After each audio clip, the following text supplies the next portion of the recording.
I think it might be wise to pay attention to what's happening in Venezuela right now, or at least what we're being told. There's a presidential election that just took place, and the people aren't satisfied with the outcome. And of course, what's happening? They're in the streets. And when people aren't satisfied with the outcome, they take to the streets and things come down, such as we see here with the 𝗙𝗢𝗟𝗟𝗢𝗪 statue coming down, which signals the end of the Chavista movement, or this is what we're being told. But based upon all this activity here, is this a precursor to what we can expect here in the US? I don't know, but I want to talk about it.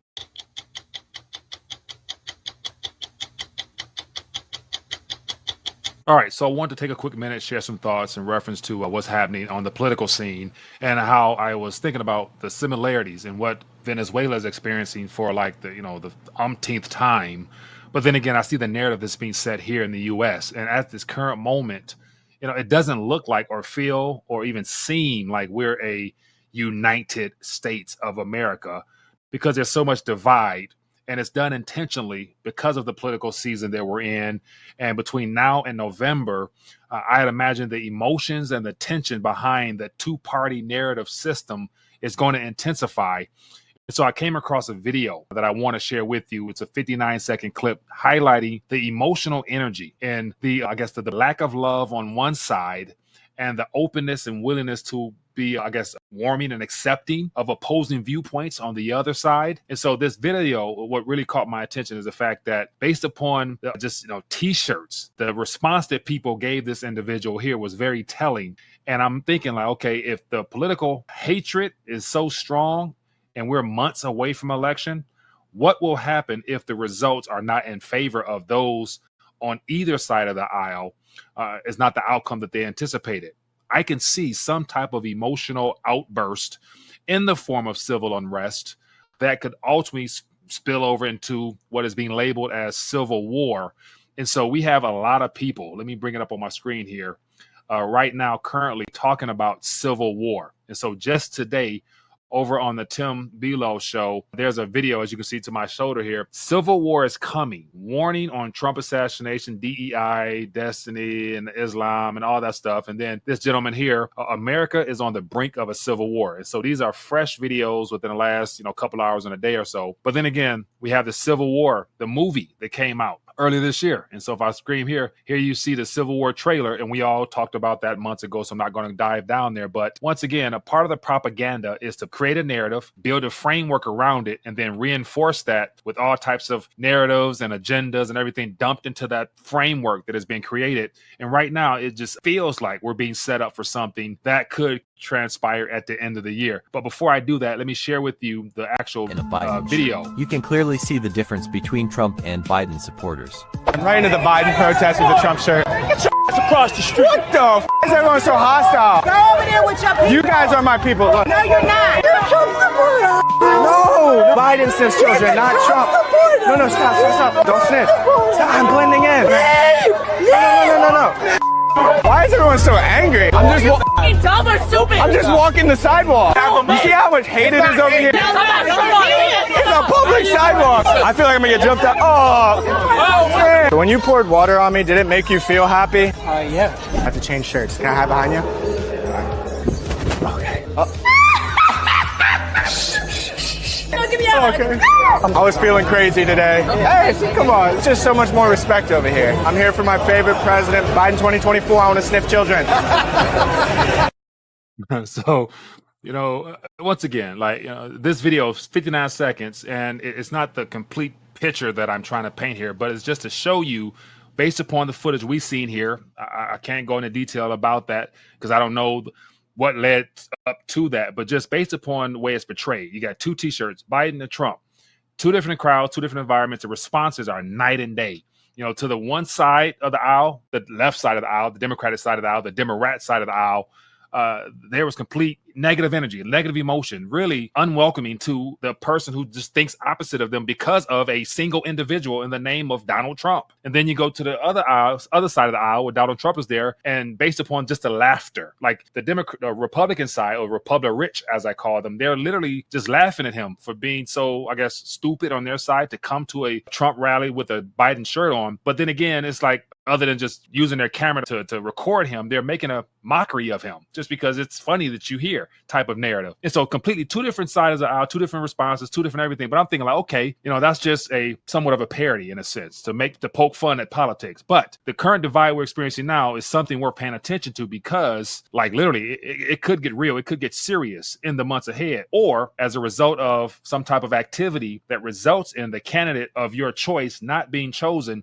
And then you'll have the paid provocateurs in the mix that will really stir things up like we've witnessed before, i.e. January 6th. And so I want to share with you real quick here my initial thoughts about what we're witnessing here. And so I just really wrote down some things here to give you an idea. And I'd rather read it to you directly on this whole concept I'm trying to put together here. But I call this the divided states of America, a precursor to civil unrest. And then I go on and say, what's the objective of me even coming to get before you right now? It's basically to show how the political divide propagated by a two-party system has been set up to clash after the election. And then I said, why? Neither side of the aisle will accept the results. The Democrats and the Republic rich want chaos to distract from the monetary Ponzi scheme that is imploding at this current moment. What better way to really kick the can or tear down and rebuild society, political realm, as well as our financial system, other than to have the ultimate distraction in the form of civil unrest, because it can fall on both sides of the aisle as the primary blame. And then I said, when? After the election, if the votes favor Trump overwhelmingly, or before we get to the election, if there's no way to cover up any type of methods to cheat, or after the election, if Harris wins or whoever might be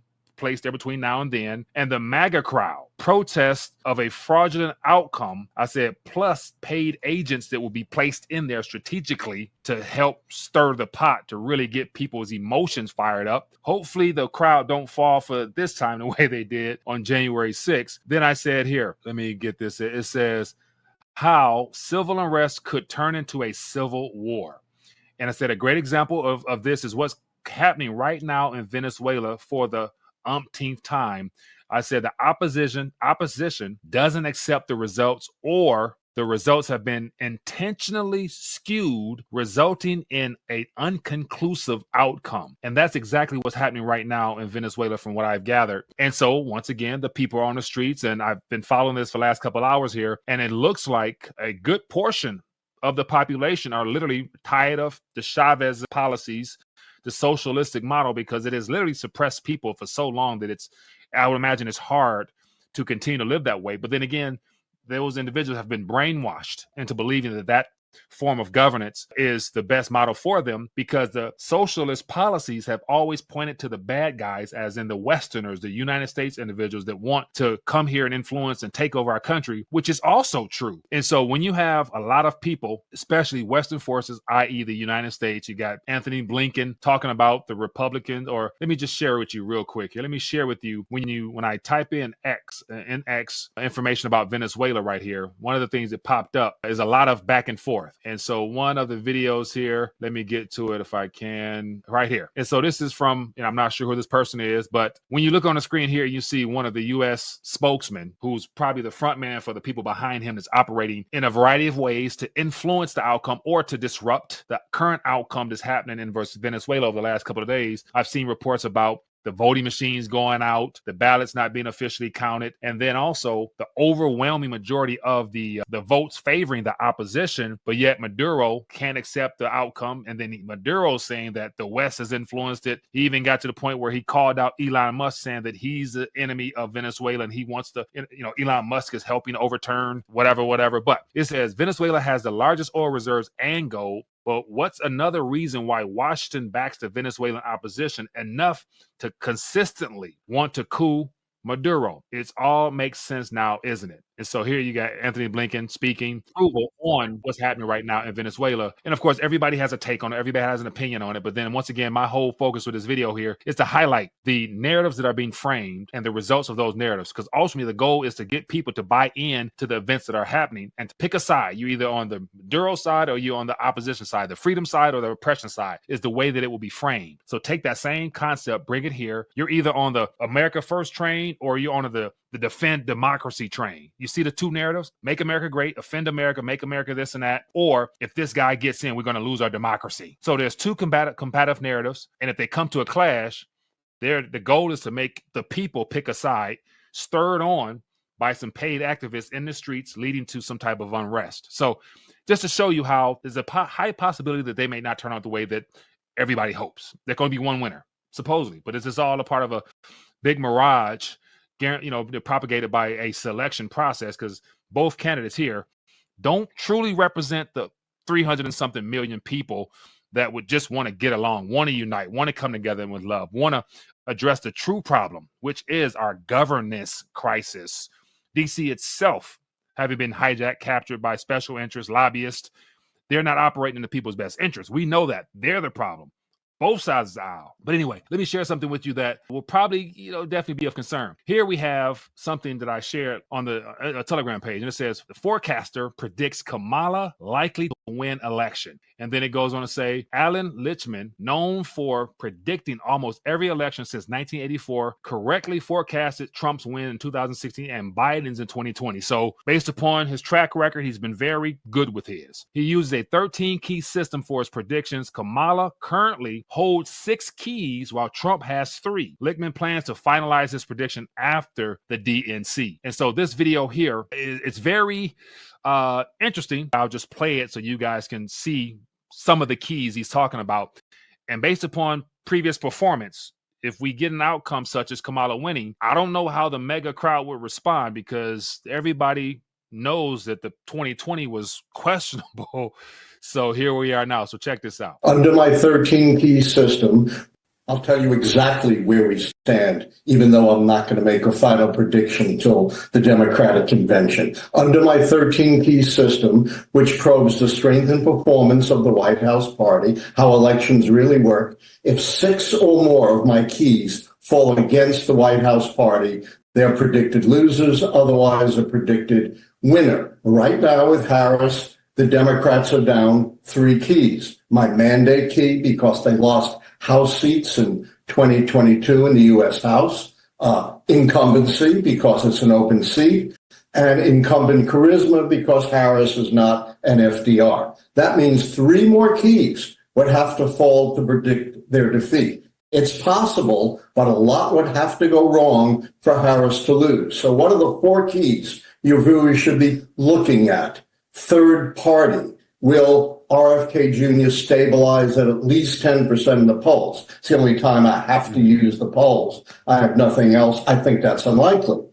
Social unrest. Will there be a huge outburst of social unrest at the Democratic convention like we saw in the riots of '68? I don't think so, but it's possible. And the 2 shakiest keys, foreign/military failure and foreign/military success. So a lot would have to go wrong for Harris and the Democrats to lose 3 of those 4 keys. But I'll tell you definitively, Chris, in a little less than a month. So here we have 3 keys that could be the deciding factor as to whether or not civil unrest turns into civil war and the divided states of America goes down a pathway where we haven't seen anything of that magnitude since, Civil War, perhaps the North-South confrontation, or, 1776 when we were fighting for freedom from our oppressors and the monarch of the UK. But then again, once again, we were told certain narratives, which you can't really trust a history book. So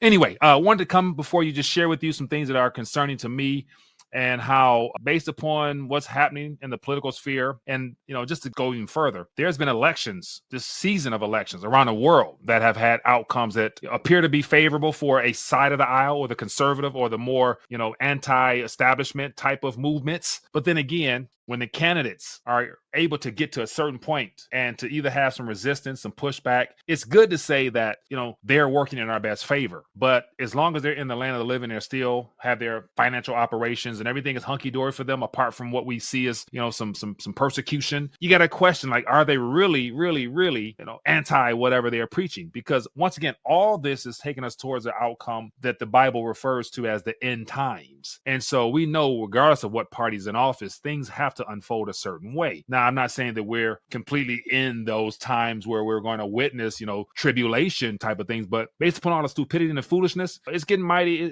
questionable, to say the least. But I'm going to stop it right there. I just thought I would share this. Are we 3 keys according to Allan, away from perhaps civil unrest, similar to what's happening in Venezuela, or even worse. I hope not. I pray not. And so for my prayer warriors, this is where this gives you something to pray about for sure. For my people that's not a part of the faith, you're going to have to pick a side one day. So might as well do it sooner than later. So anyway, be blessed, be safe. Share your thoughts in the comment section. Looking forward to getting some dialogue down below. And if you found value, thumbs up. Put this out there. Give some people to think about. Appreciate you. Peace.